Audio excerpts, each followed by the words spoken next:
Assalamualaikum warahmatullahi wabarakatuh. Alhamdulillahirabbil alamin wassalatu wassalamu ala asyrafil anbiya'i wal mursalin wa ala alihi wa sahbihi ajma'in. Amma ba'du. Pertama-tama, marilah kita semua panjatkan puji syukur kehadirat Allah Subhanahu wa taala yang telah melimpahkan rahmat-Nya kepada kita semua. Kita bersyukur dapat berkumpul di malam yang cerah ini dengan nikmat kesehatan yang masih diberikannya. Tak lupa pula salawat dan salam semoga tersurah kepada junjungan kita Nabi Muhammad Sallallahu Alaihi Wasallam serta kepada keluarga dan sahabat-sahabatnya yang mulia hingga akhir zaman. Sedulur-sedulur yang diberkahi Allah, saya kalau melihat, mendengar, memperhatikan Bang Yakut ini, saya panggil Bang Yakut ya, karena itu bentuk penghargaan saya, penghormatan saya, karena kan umur dia lebih tua daripada saya. Karena kalau saya harus panggil kiai, saya bingung juga gitu, takutnya nggak ngepas gitu kan.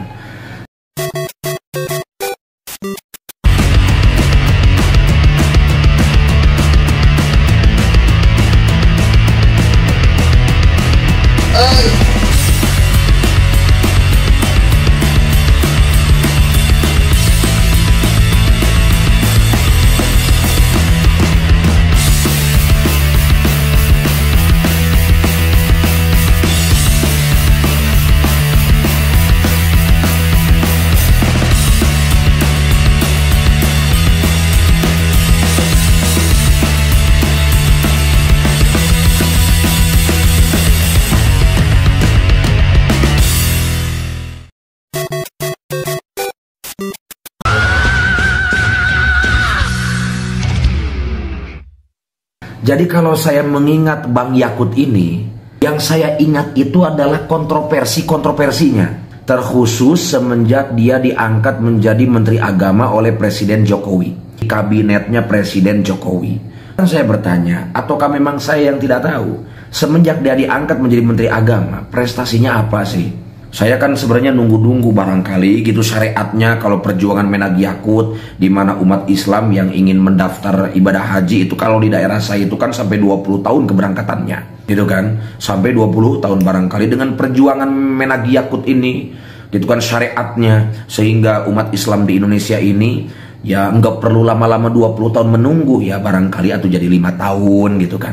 Ini memang misalnya gitu kan, ataupun hal-hal lainnya yang berkaitan dengan urusan keagamaan, prestasi-prestasi yang sangat luar biasa yang bisa diperlihatkan kepada masyarakat Indonesia, wabil khusus umat Islam.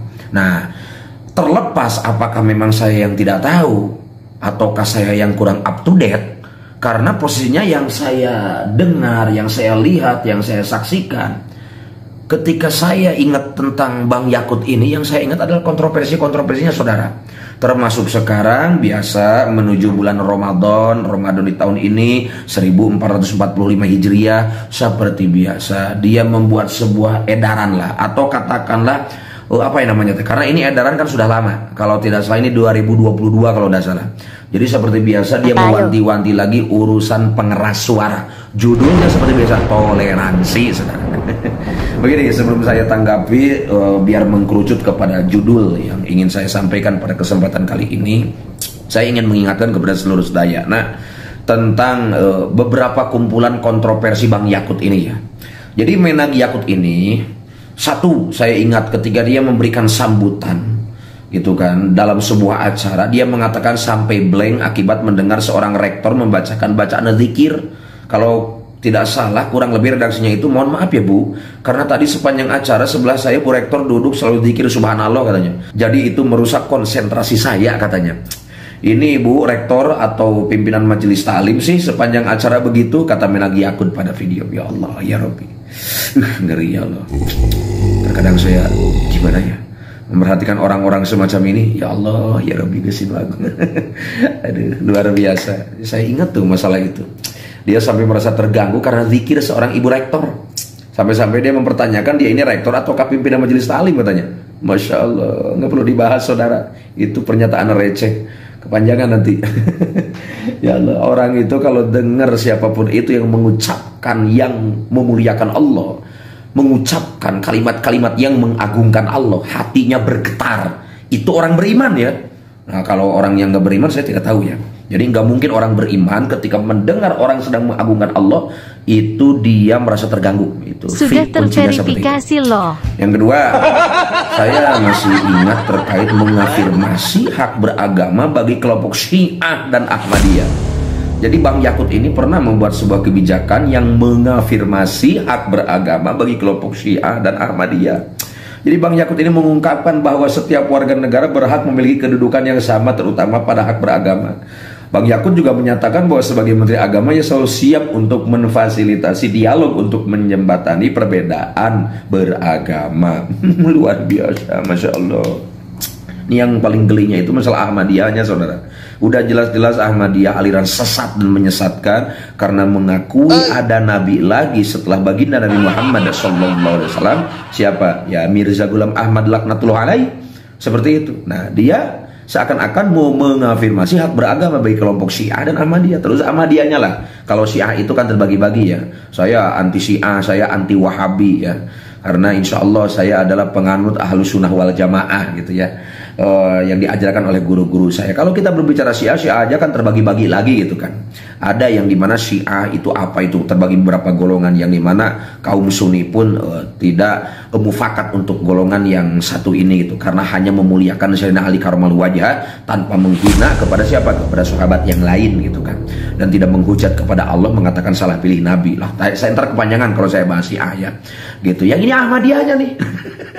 Udah jelas-jelasnya Ahmadiyah sesat menyesatkan, mengaku ada nabi lagi. Aduh, kacau udah. Ini sebenarnya kontroversi Menagi Yakut apa sebenarnya prestasi Menagi Yakut ya? Saya jadi bingung gitu. Yang ketiga, dia mengucapkan selamat hari raya Nauruz ke komunitas Bahai. Allah ya Rabbi. Hal ini menjadi kontroversi karena Bahai dianggap sebagai salah satu aliran sesat di Indonesia. Nah, Kementerian Agama juga menyatakan bahwa Bahai merupakan sebuah agama tersendiri yang tidak terkait dengan agama manapun. Ya katakanlah mungkin dia mengucapkan apa namanya hari raya Nauruz ke komunitas Bahai karena menganggap Bahai ini tidak terkait dengan agama manapun. Jadi celah-celahnya kebayang sekali gitu kan, kerasa sekali. Bagaimana dengan Ahmadiyah? Karena Ahmadiyah walau bagaimanapun berkaitan dengan Islam gitu, ngaku-ngakunya. Allah ya Rabbi Bismillah. Ada. Ya lalu yang keempat, Bang Yakut ini pernah memberikan usulan mengenai mengucapkan doa semua agama sebelum memulai rapat di Kementerian Agama. Ia meminta gitu kan semua kegiatan Kemenag tidak hanya diawali dengan pembacaan ayat suci Al-Quran, tetapi semua agama yang diakui di Indonesia. Ya, silakan. Urusan poin silakan. Oh kan, Bang Yakut ini paling toleransi, itu paling toleransi. Ada. Dan yang kelima, membandingkan suara tua masjid dengan apa? Dengan gonggongan anjing. Pernah dengar kan berita itu? Kontroversi terbaru terjadi usai mengeluarkan surat edaran SE nomor 5 tahun 2022 tentang pedoman penggunaan pengeras suara di masjid dan musola. Nah, berkaitan kan dengan judul pada kesempatan kali ini, ia menegaskan bahwa tidak ada pelarangan penggunaan pengeras suara di tempat ibadah. Aturan tersebut dibuat untuk membuat masyarakat makin harmonis. Ia kemudian mengumpamakan jika tinggal di wilayah banyak anjing yang mengeluarkan suara keras secara bersamaan, ya dapat mengganggu katanya. Dia membuat sebuah tamsilan perumpamaan urusan toa masjid yang diisi dengan ngaji Quran, sholawatan, nadoma gitu kan, pupujian gitu kan, dengan membuat tamsilan dengan ketika tinggal di salah satu wilayah yang banyak anjing mengeluarkan suara keras dan anjingnya banyak, dia bertanya dapat mengganggu kan? Luar biasa, Masya Allah, bikin tamsilan yang sangat-sangat fatal, sangat-sangat tidak pantas, saudara. Ngeri saya. Begini. Itu sebenarnya sederhana ngurusin urusan sepele kayak gini, nggak perlu jadi Menteri Agama, cukup keluaran SD dan keluaran dinia. Jadi cukup keluaran SD, nggak perlu kuliah sampai S1, S2, S3 atau S00 gitu ya. Dan juga mesantren nggak perlu 10 tahun 20 tahun, nah cukup keluaran dinia juga orang pasti paham.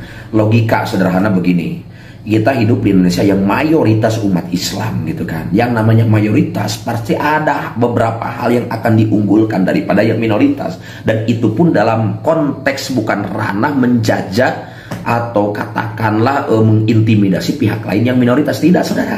Tidak. Gitu contoh, kami umat Islam mufakat di Indonesia tidak ada istilah yang mengganggu ketika ada acara Natalan. Monggo silakan. Itu kan silahkan, itu hak beragama masing-masing gitu kan. Terlepas ada yang suka bikin teror-teror gitu kan, bom dan juga yang lainnya, ya itu tindak orangnya, jangan salahkan umat Islamnya gitu kan. Gitu orang-orang yang tidak jelas, orang-orang yang terdoktrin tidak jelas dengan doktrin-doktrin terorisme seperti itu, saudara. Gitu. Jadi tidak ada Kami paham urusan toleransi, Bang Yakut, gitu kan, nggak perlu ngajarin kami urusan toleransi lah. Gitu, kami paham menempatkan toleransi itu seperti apa, dan toleransi kami bukan berarti mencampur adukan akidah, gitu kan, yang dimana harus nungguin gereja, gitu kan, yang dimana di sana malah ibadah bareng-bareng di gereja. Kami paham tentang urusan toleransi, gitu kan. Toleransi kami itu adalah apa? Tidak mengganggu ibadah agama lain, gitu kan. Mereka pun tidak boleh mengganggu ibadah agama kita. Dan urusan sosial itu kita tetap bisa berakses karena itu luar dari ranah akidah.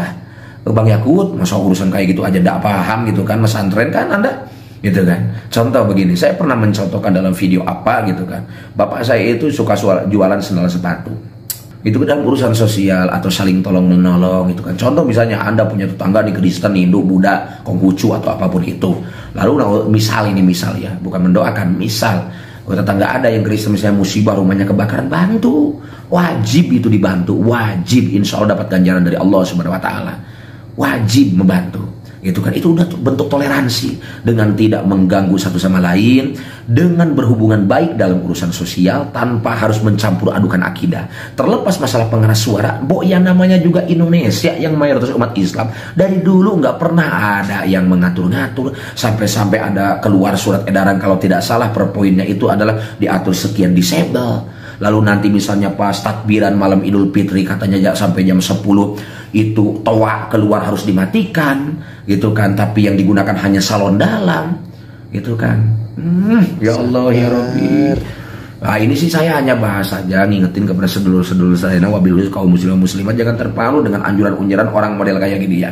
Seperti kita tetap jalan, kita syiarkan, apalagi ini bulan Ramadan ya. Kita biasa ada pujian, sholawatan, gitu kan, ngaji Quran, tadarusan, gitu kan, untuk mengisi waktu-waktu di Ramadan ini, apalagi menuju buka puasa.